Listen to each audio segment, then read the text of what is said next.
Hello, everybody. Thank you for tuning in to the PG Show, where we talk about all things college football. And today we have another interview with your Sooner fan favorite, Jaden Knowles. Hey, how are you doing today? Man, I'm great. How are you doing? I'm doing good. At least it's not 100 degrees outside, so I'm not Yeah, outside right now dying. it isn't. Hey, don't get too comfortable though. In the forecast, it calls for some more triple digit weather. Yeah, but there's a cold front on the way next week, so it might be a lot better and more pleasant next week. So I didn't Yeah, even mean to yeah. give you a full forecast like that. It just comes naturally. I'm sorry. No, you're fine. I'm assuming all the players are like, "All right, Jaden, like, is it gonna be cool this next week during practice?" I mean, I'm sure that We'll they like see. that cooler weather because, They're so dialed in right now on fall camp and you know getting better. They haven't asked me no questions right now, but when the fall comes and we start getting those storms back and those ice storms, yeah, then my phone started blowing up. But right now it's quiet. That's a good thing. yeah, I saw on Facebook earlier, News 25 or KOCH or whatever it is. They said that in the Farmer's Almanac, it says winter's gonna start earlier this year, and so we better be All getting right. ready for the cold weather. And I'm like, great. Yeah, man. This climate change is real. People don't think so. This climate change is real. That's the reason this summer is so hot. It's already breaking some records for the most days with triple digits. But even in Europe, I have a friend that was over there in Europe. They said it was super hot over there, which is not really heard of too much like that. So that climate change, man. Yeah, I heard about that in Europe. It's so hot over there that the roads are buckling because they don't Right. make their roads like we do to sustain that kind of heat. And so, And like, their so roads are getting messed up and everything. it always floods on Jenkins Street, right there that runs into the stadium. That's uh that's from climate change also. The wear and tear on the flooding system or the draining system. But people don't. I study it, so I understand it. But a lot of people don't really get it. So it's all good though. Yeah. So, tell us a little bit more about your major, right? And what drove you to want to go be a meteorologist?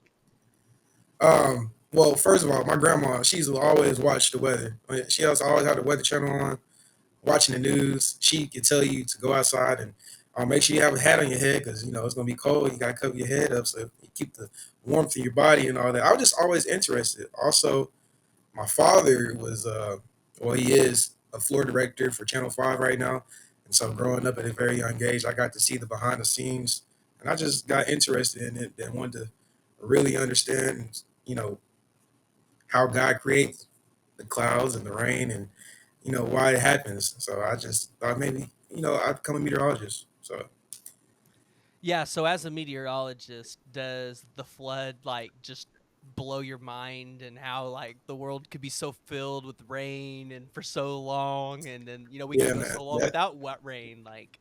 right. That's crazy. The good news is we read the word. We know that's not going to happen again. It's not going to end like that no more. So that is just crazy to how that happened. Especially just from my standpoint of understanding about different floods and droughts and all those different elements the world can throw at you. So Yeah, it's crazy. It seems like everything goes around in a full circle with the weather. Sometimes it's, you get periods where it's dry, really hot, and then you'll go through seasons where it's like you get really harsh winters, and then you get the bad tornado seasons. Like, it just seems like it's like going through a circle, just a cycle all the time. the world has to clean itself, and that's one way it does it. So Yeah. Well, you kind of talked a little bit about your dad and your grandma, but tell us a little more about your family and just who Jaden Knowles is. I mean, I have a very supportive family. I'm the baby of the entire family. My grandma, I was the last grandchild, so I'm the true baby. I got nieces and nephews, but I'm the true baby of the family, so I'm spoiled. Um, you know, I got three brothers: Eric Brooks, Daniel Hempill, and Weldon Brooks. They always been in my life. I mean, there's just so much about my family. And I say I have each one of their personalities. I'm very goofy. I'm very nice. I have a loving mother and loving father. Both Christians.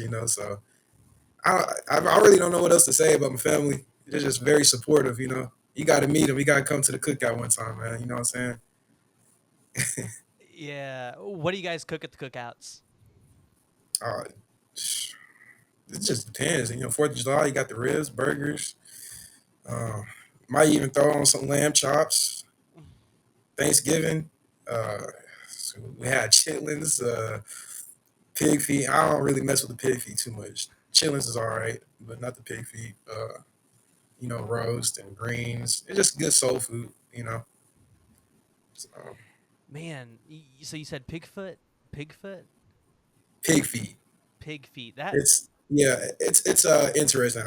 Me personally, I don't really like that too much, but does it ever make you wonder what drove somebody to try or make the food that they made? Because sometimes, like, I look at food or somebody says, "Oh, this is really good," and I'm like, "What drove you to eat that?"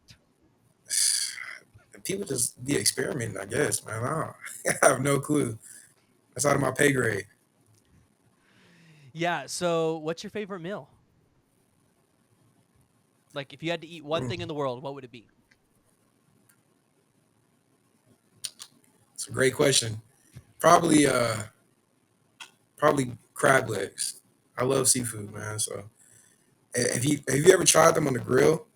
I don't think I've ever actually had crab like that's not already broken out of the shell and that's on my plate.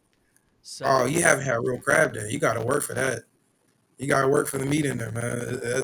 It's great. Like I just can't even describe it. You know that if it's spicy a little bit. You know, my sister in law's from Louisiana. You know, so she put that kick in there sometimes, or even in gumbo, she'll have some crabs in there, like what's it called, Dunkin' crab. I can't remember.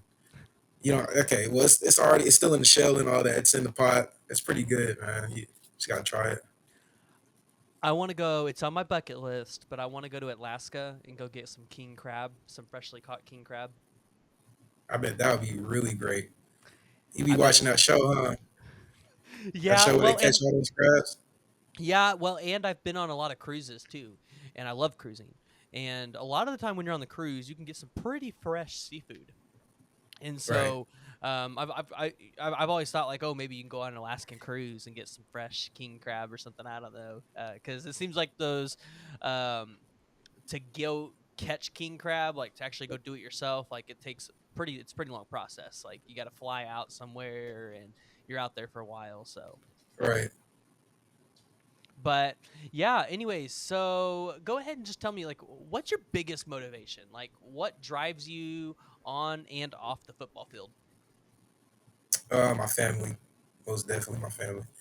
I just want to be able to support them. Um, I want my parents not to have to work anymore. That's the goal. You know, I want to be able to take my entire family and I fund it and go to Hawaii or Jamaica or Brazil. You know, something like that. That's just the motivation because I like to bring happiness to the family. I feel like I'm that glue that brings the joy and happiness within it. So that's my motivation on and off the field for sure. Yeah, that's awesome. So if you could take your family on one dream vacation, where would that be? Would it be Disney World? Would it be on a cruise somewhere overseas? Definitely somewhere overseas. Definitely. But it's gonna be an island though. Like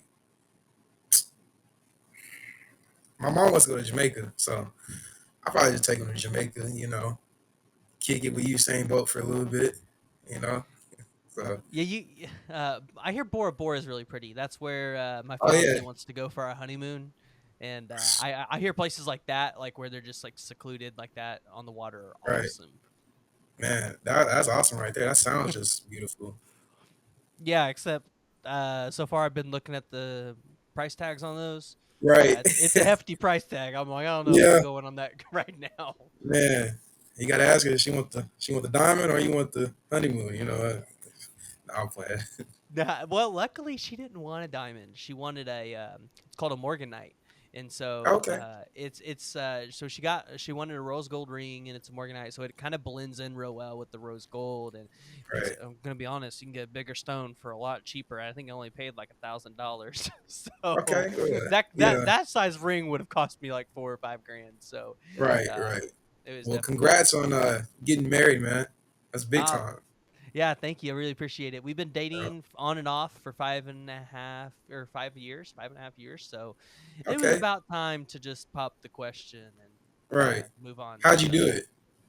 So her aunt actually works for Paycom. She's the talent acquisition, VP of talent acquisition, and so she has a really nice house, and she has this like awesome uh, pergola and stuff outside.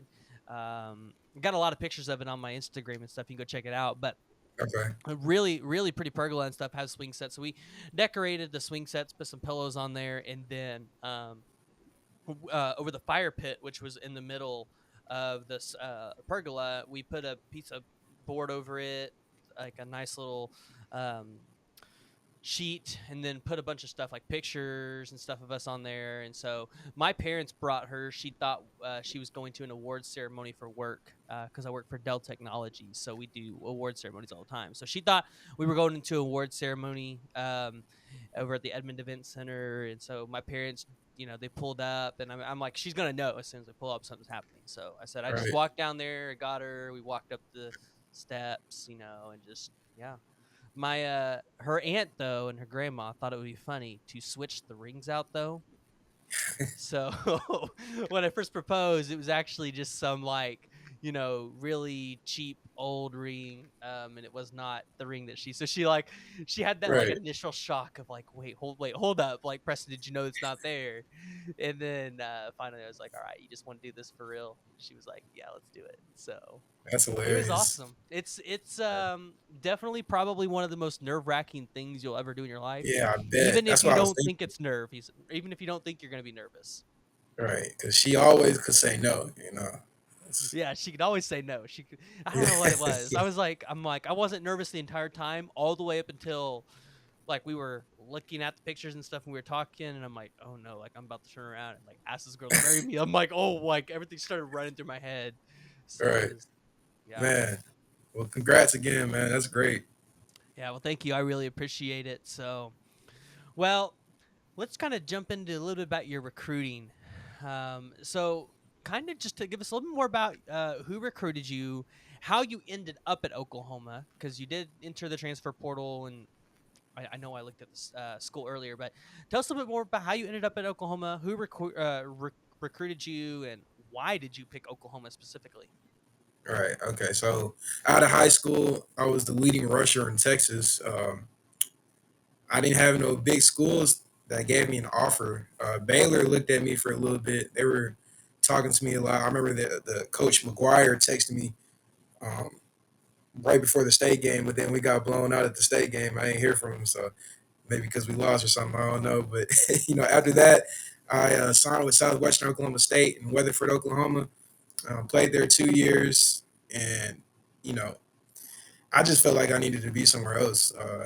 I still had the love for meteorology. They didn't have meteorology there. I was a nursing major there, and so I was talking to my mom, and I was thinking about going to TCU because I was like, at the crib at home, and I always grew up a TCU fan. So I was like, I'm gonna just go to TCU, walk on there, and try to play. But she was like, "You're already in Oklahoma. Why not go to Oklahoma?" Something's telling me to go to OU. And during this time, OU was about to play LSU in the playoffs. They got CD Lamb, Jalen Hurts, and I'm like, man, there's no way I can play with this team. Like, I just came from this little D2 school. I can't, compete with these guys. She's like, no, I think you should go ahead and try. So it turns out my cousins went to OU and they ran track and they were really good, like Olympic good, And so they had some connections. And one of them was really close with Mark Clayton. And so Mark Clayton, me and him got in contact. He's like, yeah, so you want to walk on? I was like, yeah. And so he gave me in contact with Drew Hill. And then from there, I went to the tryout. And then from the tryout, I got another call. It felt like draft day. I was in class, and then I got a call from Drew Hill. He's like, hey, just letting you know that you're on the roster now. So, be up here tomorrow this time to get you fitted for your helmet and pads. So I was like, man, all right, what, I got on the flight or what? And I'm already in Norman. This felt like a draft. So, but that's pretty much basically it. That's how I got to OU. You said, why did I choose OU? Uh, I mean, this is a great program, Power Five school, but arguably the number one, is the number one meteorology program in the nation. Like you can't beat that. If I get a piece of paper saying that I graduate with that, you can go anywhere and work. You know what I'm saying? So um, that's really about it. Yeah, so you said that Baylor was looking at you to make you feel better. Baylor's 2018 class. I don't recognize a single one of these running backs on that team, and then they didn't take anybody in that Right. in that class in 2018, so they definitely missed out. But Yeah. I was just trying to go D1 at that point, man. I didn't have any offers from D1 school. All of them were D2. So I was like, man, and Baylor's campus was just so beautiful. I was like, I need to go here. But I didn't even visit Oklahoma or went to any of their camps, So if I guarantee if I went to an OU camp, and saw the campus and all that, I would have had a different perspective back when I was 17. So you probably would have walked on from the beginning. right, right. That would have been great. I would have had a couple more rings on my finger right now. Oh yeah, yeah, yeah, yeah. You know what? It was time for OU to take a break from winning a Big 12 championship. We gotta let somebody else share the glory. Man, nah, I know we OU got to fans keep would the love to foot on have the it. pedal, man. You got to keep the foot on the pedal, but it's all good. It's like Alabama. They gotta take a break every once in a while from winning a national championship, Man, right? They gotta take a year off. right. So They're going to take 2 years off, though, because we about to win it this year. hey, you know what? I really hope that happens because I wasn't old enough to remember the national championship in 2000. I was born in 1997, so I was like 3 or 4 I was years born in old, and 2000. I, yeah, I I was was born in not old 2000, enough. so yeah. Yeah, so Coach Venables told us a crazy stat. Like, when you heard it, it was just like, man, so he's telling us, he's like, all right, team 128, we're team 128. And he was like, you know, back in 2000, OU first opener, the home opener game was against UTEP. I was like, what? And he's like, how many national championships do we have? He was like, 7. He's like, what does number 8 mean in the Bible? Everybody's like, new beginnings. I was like we got to win number 8 because it's a new beginning. We got a new coach. First game of the season is against UTEP. It was just, I don't know. It was just crazy to hear that, because I didn't even think about that at all.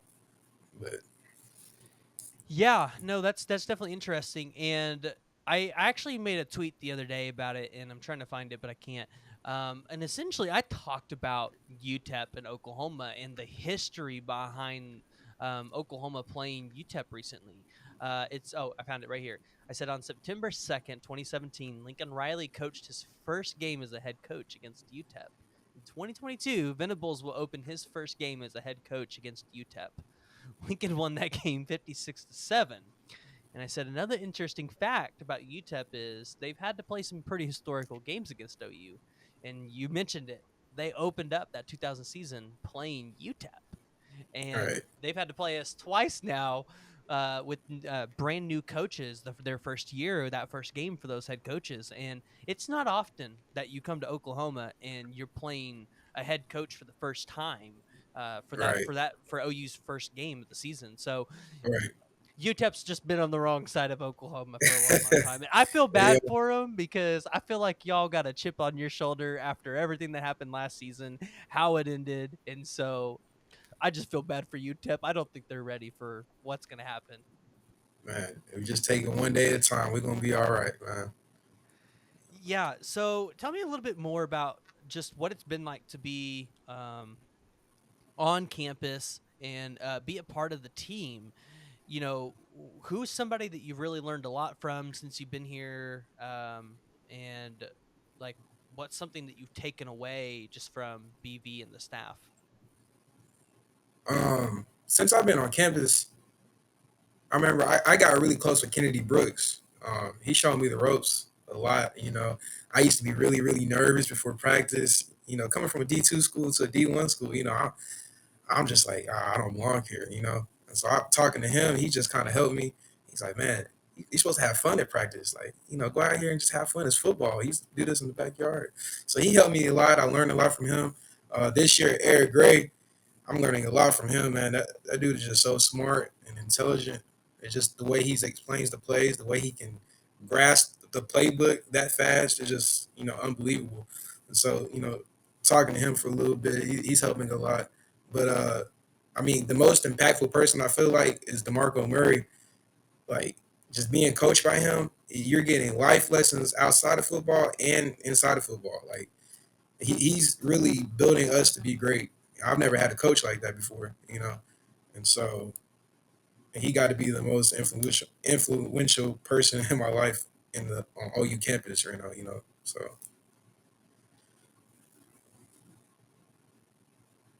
I think you went mute a little bit. Sorry, I said, what's it like being coached by a superstar running back in DeMarco Murray? Because that's something that we've been talking about as Sooner fans for a while. Like, like having a superstar running back to recruit for the classes coming in and being able to coach, like that's just got to be a game changer. What's that like? Well, first day walking in, I was starstruck. I'm from Texas, so I'm a Cowboys fan. I was a big DeMarco Murray fan. And so when I walked into meetings, I see Ramondre Stevenson, Seth McGowan, Kennedy Brooks, TJ Pledger, Trey Sermon. Then DeMarco Murray walks in the room. I'm like, man, am I in the right room? This is crazy. I'm really about to be coached by this man. But now it's just like he's my coach. I don't even. I mean, yeah, you look at that still, but that's my coach. I need to learn from him rather than just, oh man, that's DeMarco Murray. It kind of changed now. I'm just learning from my coach. We have that connection. And I feel like that's a good connection to have. Yeah. So is there a specific running back, whether they're still in the league or not, that you kind of model your game after and that you look up to? Just any running back. Yeah, just any running Like, it back. doesn't have to be OU. No. Saquon Barkley. I love the way he runs. So I try to do everything in resemblance to that with a little bit of Jaden Knowles. Well, a little bit of Saquon and more Jaden Knowles. I should put it that way. You'll have to get old Jeremiah Hall to get you on a FaceTime with Saquon. Oh, I've already done that, man. Hey, trust me. Oh, I FaceTimed Jay Hall a couple of days ago, but I forgot he's on the East Coast, so he was asleep. But I told him, I said, hey man, next time you in the locker room or you around Saquon, you gotta let me FaceTime him. So he said he got me. I'm just waiting right now. So Jeremiah is a great guy. I hit him up last year before I started the podcast to kind of ask a couple questions, how they do it, those kind of things. And, mhm. he was the first guy to message me back ever. And I was like, oh my gosh, like this is incredible. Like, and ever since he's just been, we'll message each other back and forth when he's got time. So he's a Right, cool guy. He's a cool guy. right. He's definitely one of the Yes, sir. cooler players that I've ever met. Pretty cool. So, Yeah, he's really but cool. Real chill. yeah, yeah. So how do you feel like you're going to compete this season with the talent in that running back room? Because it's pretty deep, and a lot of Right. people are really high on the freshman running backs that are coming in, and Gavin Sawchuk, and I can't think of the other kid. But then also you got Eric Gray, Javante Marcus, Barnes. Javante Barnes, yeah, and then you got Eric Gray back there. You got Tawi Walker coming in. And Tawi Walker looks like he's big. Like I had him on Oh the other day yeah, too. So, yeah. and then you got Marcus Major, who a lot of people are just kind of sitting by and like, okay, like what's going to happen? Like, is this his breakout season? How do you feel like you compete in that running back room with the talent that's in there? You want a running back room like that. If you don't want a running back room like that, you're soft. One, you don't want to compete. It's great that we have this much talent because that means we're all competing and we're pushing each other to be better. Like I couldn't. I'm honored to be in the room like that. We're gonna learn from each other. We learn. We can take a little bit from how everybody runs. Everybody runs differently. And so we take a little bit of that. But honestly, just go down and be consistent in practice every single day. That's what really wins the position. How whoever's the most consistent, because at this level everybody's good. Who's going to be the most consistent? So Yeah, so there's been a lot of hype around Sawchuk in fall camp, especially with him coming in. I'd say we say it on time, but right. in reality, nowadays that's late because there's so many early enrollees. hmm Who in the running back room, of course, outside of you, has been the biggest standout, not only to you but just to everybody else on the team? um it's a great question. Uh, Eric Gray's been doing really well. But if you're talking about like the new cats, I'll say Todd Walker and Gavin. Gavin is doing really good. Gavin been doing really good in fall camp. The way Todd runs, man, is just so vicious and so powerful. Like you need that from a running back, and it's just good to see that. Yeah, he reminds So me a little bit of Ramon J. Stevenson. right, and they're Just the best way he's friends. built. Yeah. Yeah, Yeah, just the way he's yeah. built and So everything, that's who he reminds yep, me of. So, and that's something that OU needs, right? We've been needing that power running back for a while. I all of you guys, I think, bring in different skill sets that I think can be used all throughout the season, right? And you definitely need a couple power running backs that can go in there and pound the ball. You've seen that with right, Alabama. That's when the Alabama teams are the best, is when they've got right, two or three guys that can just sit there and pound the ball the whole game and wear down that defensive line. So, right. but go ahead and just tell us, do you have any Schmitty stories? Tawi told me about how he had to go do the Stairmaster already. So, So I got hurt in March and had knee surgery in April. So I'm still recovering. So this summer I wasn't able to run with them. I just did upper body and all that. And so, we get there in the morning, I have my knee brace on, and we circle up and stretch. And he goes around and push down on people's backs to get down a deep stretch. And I'm stretching. He comes over and whispers in my ear, he's like, "Where's your cleats at, big dog?" And I was like, "Coach, like I'm hurt." And he just like stares at me for like 10 seconds. He's like, "I'm just kidding, big dog." It just walks off. I was like, man, I thought he was about to make me run. I was like, I can't even run. You about to make me run these quads with you? That was a funny story, I guess. I haven't really had experience with, the Stairmaster or nothing like that. But that's just a funny story that I experienced this summer, you know. yeah, see, I have no doubt in my mind that I know the Stairmaster's bad, but all y'all got it way too easy because now we don't have that south end zone anymore with the bleachers that just go up, right? All right, The south end right. zone's been completely revamped, and so Yeah. I think you guys got it a little easy now, right? I think the Stairmaster's a little bit Right. easier than running Hey, those he's still bleachers. on us though. I tell you that. Even if you hurt, he's still on us. So you were here last year. What's been the biggest difference in the strength and conditioning compared to when Lincoln was here and that staff now to compared to what BB's doing? So the strength and conditioning is what you're asking about. Yeah. Um, it's more intense, man. Like we come in every day. We know we got some work to do. It's just I can't even. You got to be there. You got to go through one workout with us, man. It's just so intense. Like we kind of dreading it. Like, but then as you continue to go through Schmitty workouts, he builds this up here. And so now, when you first started, you go in there, you're like, oh man, what we got? I don't know what we got. But instead, it turns into, all right, I don't care what we got. I know I'm about to go and attack this thing. Let's go. Let's get this work. So that's what I've noticed within the team, just from the first day of Schmitty workouts till now. Because I remember the first day of Schmitty workouts. I think one person on the team was like, yeah, man, I heard you gotta get there in like 2 hours early before your wait time and all this. So half of us was in the locker room at like 4:50 a.m. for a 6 o'clock workout. We was in there nervous, didn't know what to expect. But now it's just like let's go attack it. We're gonna. Who cares what happens? We're gonna just go and attack. That's the mindset we have, is just to attack. So Yeah, and I bet some of the new recovery tools that they have for you guys are pretty nice with some of they're those upgrades awesome, that they man. put in. Yeah, they're awesome. They have this thing called the cocoon. You get in there and the machine, like the door closes on you and it warms up and massages your back and legs.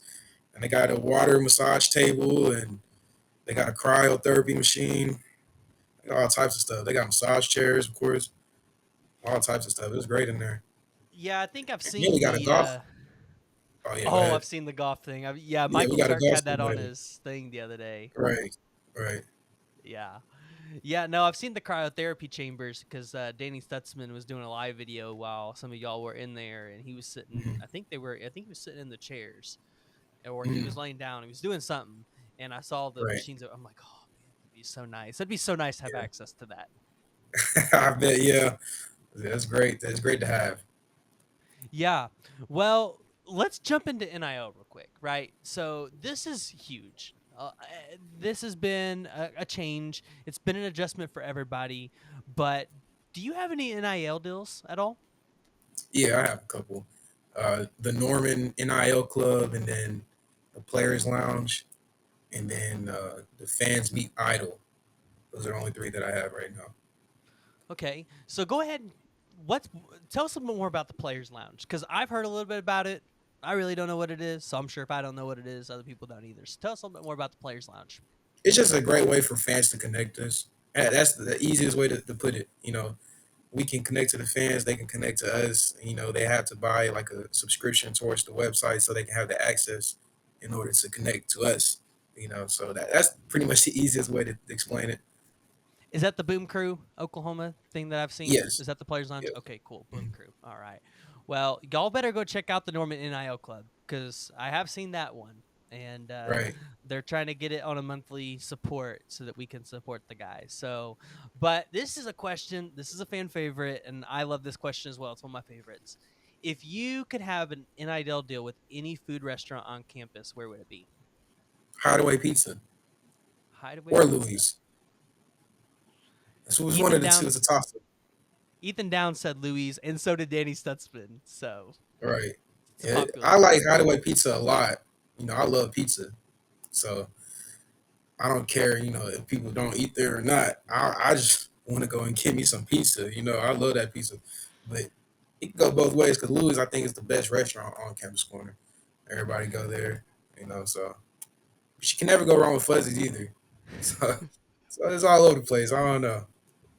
Yeah, well, if Hideaway, it's people up from Hideaway ever watch this, maybe they can call you up and give you your own pizza, signature pizza at Hideaway. That'd be The a lot of Weatherman fun. Jay, you got to put some. I'll just let them create it. I don't even know. I'll just let them create it. They they get paid for that. I'll let them do that. So Yeah.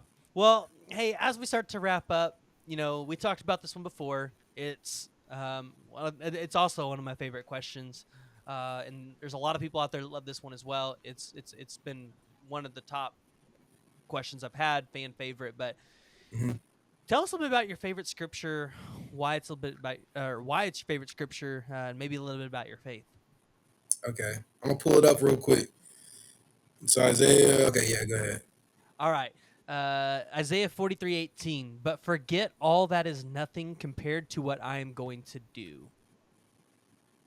Yeah, that just speaks powers to me, man. The reason is my favorite scripture. When I transferred here, I was just super deep in my faith. I was trying to get onto the team no matter what. So, constantly I was just talking to God. And I started watching. This is when COVID, first started. I transferred in the spring of 2020. So about February, it was still normal, and one of my friends from my other school invited me to go to Transformation Church in Tulsa. I didn't know anything about Michael Todd, so I'm thinking we're just going to a regular church. So I get in the car, we go, and it's the best experience I've ever had in church, ever in my life. And I grew up in church. This is like the best, by far, the best experience I've ever had in church. And that was just one of the scriptures that he said. You started thinking about it. He said, "Forget about the former things. It's nothing compared to what I'm getting ready to do." It's like, man, like, I got onto OU football team. What else could you do better than that? That's crazy. I'm on OU's football team right now. You know how many people want to be playing for OU football? And you blessed me to be able to get on OU's football team, you know? And it's like, forget all of that. That's nothing compared to what I'm getting ready to do. He's like, what could be better than that? And that just hit me in crazy ways. You can use that for anything. Like, man, I didn't even study for this test, but I got 100 on it. That's crazy. And you'll forget all that. Ain't nothing, compared to what I'm about to do. That's how I think of it. And I just love it. I feel like it just hits me in the chest, in the heart really well. So Yeah, and I talked to Caden Green about this the other day, the incoming 2023 offensive tackle for next year. And I talked about how important your faith has to be when you go to college and you're having to move away from your family and you're on your own. Like, you really have to lean in and rely on the Lord. And especially for you, right? Being a walk on, not having a scholarship. Like, having to Man, just I lean can in tell on you, God right there. I know for a fact that God sent me here for a reason because there's been multiple times, multiple semesters where I've run into not knowing if I can pay for this semester or if I can even enroll for my next classes. Like I run into that problem nearly every semester, but I always say the same prayer, and if somehow something happens for me to get like a scholarship awarded to me, or a family member giving me something, it always works out for me to get my classes. So that's just I know that's the reason God has me here, or he I know it's not you know how am I trying to phrase this? I know God has me for here for a reason. I butchered that. I'm sorry. Man. Yeah, God has me for here for a reason. So Yeah, no, that's awesome. It. What was your take on Michael Todd? Because I've been there a couple times, and I used to love watching him online, but his sermons got way too long for me. I'm like hour and oh, a it half, got two too hours. long. I was like, all right, Pastor Ty, what's this? The New Mount Carmel Baptist Church, so it's too long. We gotta go watch the Cowboys real quick. They play at 2. We still in service. We haven't even got to communion yet. So Yeah, yeah, I it's go. pretty long. Yeah, I go to North Church over on Memorial over here in Oklahoma City. It's over Okay. by Quail Springs Mall. I don't know if you know where that's at. Yeah, yeah, I Um, know where that's at. yeah, and Yeah, I go to Victory down here. yeah, it's the one with the big "You Matter" sign right off the turnpike. And Okay. yeah, I'm like I'm used to the pastor preaching 35, 40 minutes, not no hour and a half, 2 hours. Right, I'm like right. wow. So Yeah. that's just the preaching. That's not even their worship. I'm like Yeah, the worship one too, but yeah, it is what it is, so yeah, no. Well, hey, I really appreciate you coming on. I know the fans really appreciate to hear these things too, and so we're really excited to see what you guys have in store for this season, and just the progress that you guys are making. Is there anything you want to go ahead and say to Sooner Nation? um Sooner Nation is by far the best nation within this nation. Okay, there's no other fan base that is better than Sooner Nation. Okay, I said this the other day. I think Sooner Nation is so good that they can be fans for an NFL team and fill that thing up. We can go to Dallas Cowboys Stadium and Dallas Cowboys fans don't even be there, but the Sooner fans is there and fill that thing up. That tells you right there. I just love Sooner fans, but I want to get to meet everybody. That's what I want to do. I want to have like a more personal connection because I just, it feels different to know who you're really cheering for, and I want to know who's cheering for me. So that's all I got to say.